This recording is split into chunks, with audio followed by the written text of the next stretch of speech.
bersamamu.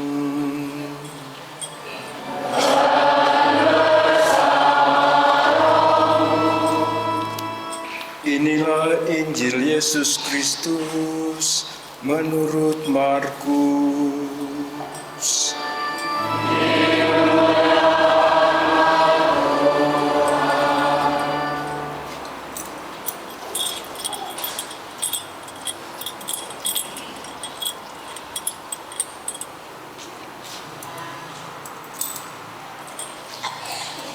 Bab 13 ayat 33 sampai 37.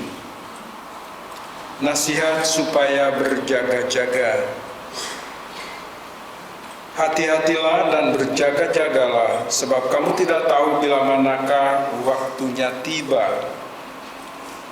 Dan halnya sama seperti seorang yang bepergian, yang meninggalkan rumahnya dan menyerahkan tanggung jawab kepada hamba-hambanya, masing-masing dengan tugasnya, dan memerintahkan penunggu pintu supaya berjaga-jaga. Karena itu berjaga-jagalah, sebab kamu tidak tahu bila manakah tuan rumah itu pulang, menjelang malam, atau tengah malam, atau larut malam, atau pagi-pagi buta, supaya kalau ia tiba-tiba datang, jangan kamu didapatinya sedang tidur. Apa yang kukatakan kepada kamu, kukatakan kepada semua orang, berjaga-jagalah. Demikianlah sabda Tuhan. Terpujilah Kristus.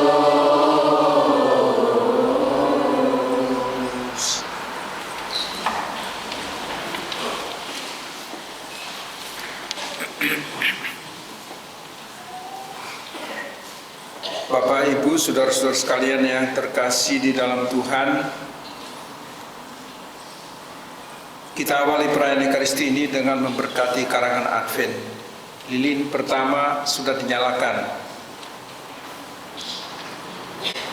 Bacaan Injil yang hanya 5 ayat dari Injil Markus bab 13.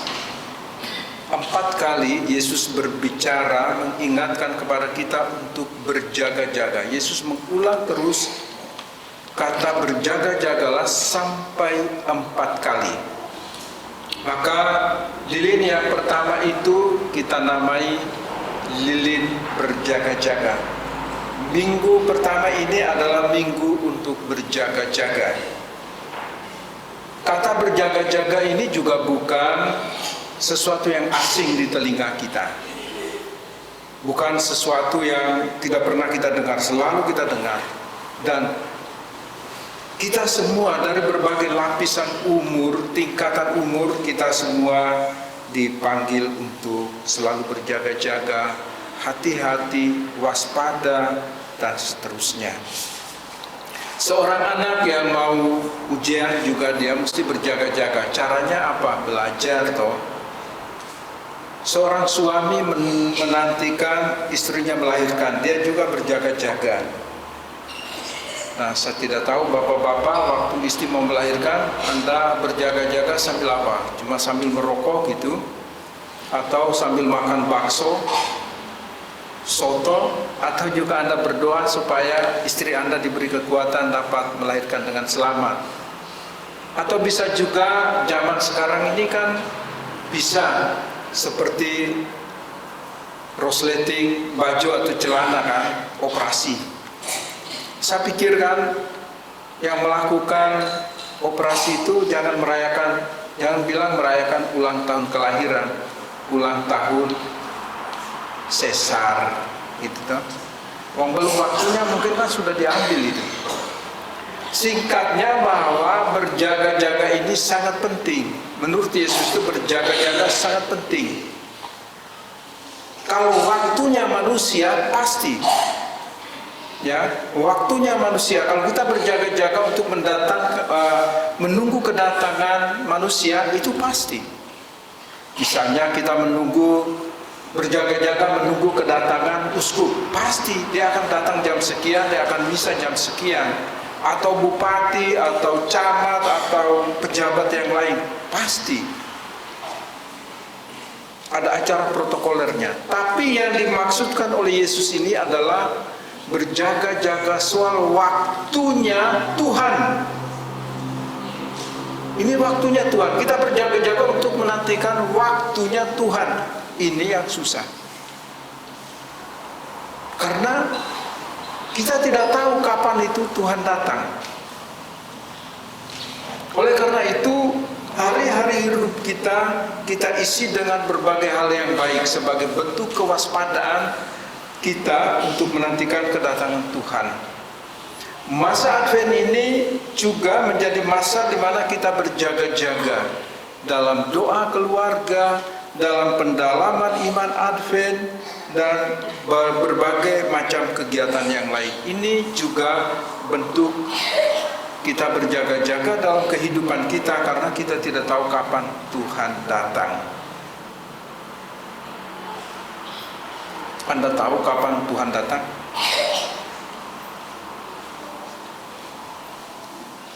Kita semua nggak tahu loh. Ini bukan menghampiri Tuhan mau kasih kado Natal untuk Anda. Tidak. Tuhan datang itu Dia mau jemput kamu.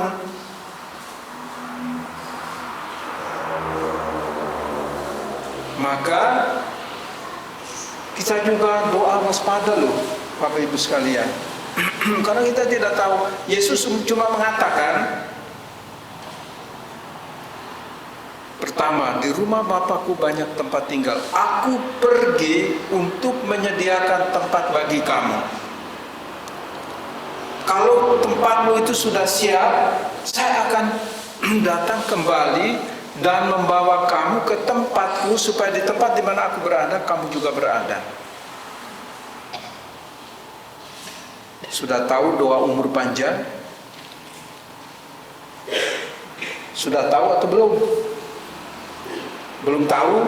Hari ini saya ajarkan supaya kita berjaga-jaga dalam berdoa. Tiap malam sebelum tidur berdoa, Tuhan, jangan buatkan tempat untuk saya dulu.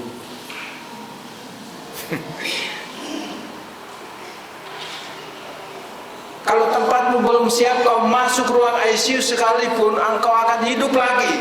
Karena Tuhan bilang, sorry, tempat Anda belum siap.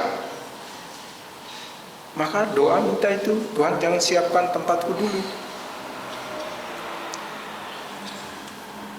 Nanti kalau nggak percaya, kembali buka Injil Yohanes bab 14. Baca ayat 1 sampai 6. Di sana kamu akan jumpai apa yang dikatakan oleh ini, sabda Yesus ya. Aku pergi untuk menyediakan tempat bagi kamu. Dan apabila tempatmu sudah disediakan, aku akan kembali, datang lagi dan membawa kamu ke tempatku, supaya di tempat di mana aku berada, kamu juga berada. Gitu loh. Ini soal kematian loh, Bapak Ibu. Kita menantikan waktu Tuhan itu adalah kita menantikan kapan kita dijemput oleh Tuhan. Maka berjaga-jaga, bersiap-siaplah. Kalau mau umur panjang ya itu, tiap malam jangan cepat-cepat tidur buat tanda salib. Tuhan, jangan siapkan tempat saya dulu.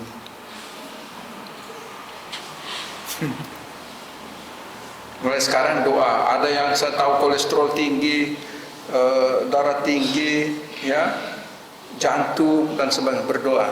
Biar engkau sakit jantung sekalipun, kalau tempatmu belum siap, Tuhan bilang, saya tidak akan menjemput kamu.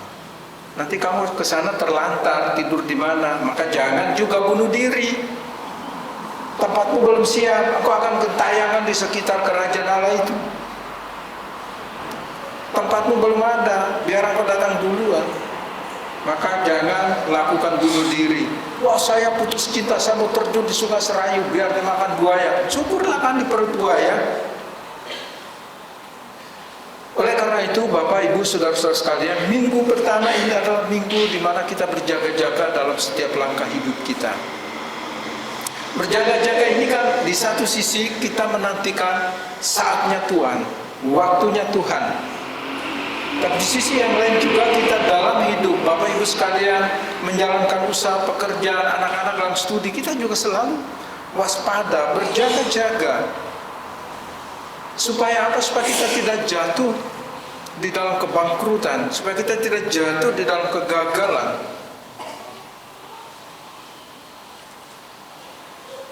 Waspada, hati-hati. Maka kitab suci bilang kalau kita mau melakukan segala sesuatu, mau merancang sebuah bangunan, duduk dulu, hitung anggarannya. Jangan sampai engkau mulai tapi tidak bisa menyelesaikan. Dan hitung matang. Dan Anda pikir kitab suci ini tidak menasihati untuk Anda berusaha dan sebagainya, semua lengkap, komplit ini. Hanya kita jarang baca aja. Tuhan sudah mengingatkan kepada kita semua. Dalam bacaan yang pertama juga Tuhan mengingatkan kita ini semua adalah orang-orang yang berdosa. Tetapi ketika Tuhan itu turun, Dia yang akan memulihkan kita, keadaan kita, supaya mengangkat kita sebagai anak-anaknya di dalam kemuliaannya. Maka biarkan diri kita dijumpai oleh Tuhan, biarlah diri kita diurapi oleh Tuhan, supaya kita diampuni, supaya kita bertobat. Biasanya pada masa Advent ini juga ada perayaan sakramen tobat. Saya jarang menggunakan pengakuan dosa ya. Pengakuan dosa itu seakan-akan Anda itu bersalah betul ya. Saya lebih senang menggunakan sakramen tobat. Sakramen tobat itu sakramen rekonsiliasi. Kita memperbaiki relasi kita baik dengan Allah maupun dengan sesama. Dalam masa berjaga-jaga ini juga nanti kita siapkan diri kita. Tanggal 6 kami ada pertemuan para Romo dan saya akan menghubungi Romo-Romo untuk merayakan sakramen tobat di paroki kita, biasa di lingkungan masing-masing. Tolong ya, jangan telepon saya, jangan telepon Romo dan tanya, Romo dosa saya apa ya? Kamu buat dosa memangnya aku catat? Jadi saya jawab begini dengan halus, takutnya tersinggung kan? Ya, Bu, dengan bertanya dosaku apa, itu sudah dosa kesombongan. Jadi, itu dosamu itu, dosa kesombongan, ya. Saya pikir kadang-kadang kita bingung juga, aku mengaku dosa-dosaku apa ya? Ketika engkau pikir itu, engkau sedang jatuh dalam dosa kesombongan. Mengaku dosa itu, Tuhan, nanti Bapak, dosa-dosa saya ialah kesombongan, iri hati, dengki, banyak sekali loh. Coba, kalau mau memeriksa batin itu, lihat yang kita doakan tadi, pernyataan tobat. Saya mengaku kepada Allah yang Maha Kuasa dan kepada saudara sekalian bahwa saya telah berdosa dengan pikiran, perkataan, perbuatan, kelalaian, dan seterusnya. Gampang toh? Gampang kok bingung mengaku dosa-dosaku apa gitu loh. Ketika engkau berpikir buruk tentang orang lain, itu sudah dosa. Jadi ini cara Tuhan mengajak kita untuk berjaga-jaga supaya diri kita, hidup kita, keluarga kita, lingkungan kita, komunitas kita, paroki kita selalu siap menyambut kedatangan Tuhan. Berdoa supaya Tuhan jangan menyiapkan dulu tempatmu supaya kita semua bisa merayakan Natal dengan sukacita ketika kita mulai berjaga-jaga dari sekarang. Jangan sampai Romo tolong berkat jenazah. Waduh, saya sedih. Anda pikir saya tidak menangis? Saya menangis juga. Kenapa umatku berkurang ya? Itulah. Apalagi kalau dengar di Karangraul, umatnya sudah sedikit. Romo, ibu si A meninggal, aduh kurang lagi. Tapi ya mau gimana? Waktunya Tuhan tidak bisa kita rubah. Vonis Tuhan tidak bisa kita rubah. Vonis dokter, ada yang dokter sini, vonis dokter bisa dirubah oleh Tuhan. Dokter dokter bilang engkau 2 minggu lagi, engkau 3 bulan lagi. Tapi kalau Tuhan merubah vonis itu, engkau bisa hidup lama. Satu contoh, Romo Yulianto, Ignatius Yulianto, pernah jadi pastor paroki di sini. Kena kanker kelenjar apalah di sini. Vonis dokter, Romo paling lama 2 bulan. Hari ini masih hidup dia. Kenapa? Tuhan merubah vonis dokter itu. Sejak tahun 1992, berapa tahun sudah? Hitung aja. Ya kan? Romo Yulianto sekarang ada di seminari. Jadi kalau Anda misalnya pas ke Jogja, mampirlah cari beliau itu. Pendoa kuat sekali. Saya gelar dia, engkau adalah manusia yang hidup sesudah mati. Hampir mati loh, sudah vonis mati loh. Dan dia sangat siap. Suatu saat dia bilang, saya sebetulnya mau berkarya lama, tapi kalau Tuhan menghendaki, saya harus siap. Itu luar biasa sekali. Karena apa? Baru 1 tahun tabisan. Gitu loh. Saya bilang, ya karena kamu terlalu saleh, itulah cepat mati. Saya bilang, Tuhan mau cepat-cepat ambil. Tempatmu lebih dulu disiapkan. Baik Bapak Ibu Saudara-saudara sekalian, kita semua percaya akan kedatangan Tuhan. Kita semua percaya bahwa Tuhan bisa merubah vonis manusia dan dunia ini supaya sesuai dengan rancangan dan rencananya. Mari kita sepanjang minggu ini adalah minggu berjaga-jaga dalam segala hal, baik dalam pekerjaan, dalam kehidupan keluarga. Anda semua diajak oleh Tuhan untuk berjaga-jaga supaya Tuhan datang mendapatkan engkau bukan sedang tertidur, tetapi sedang berjaga. Amin.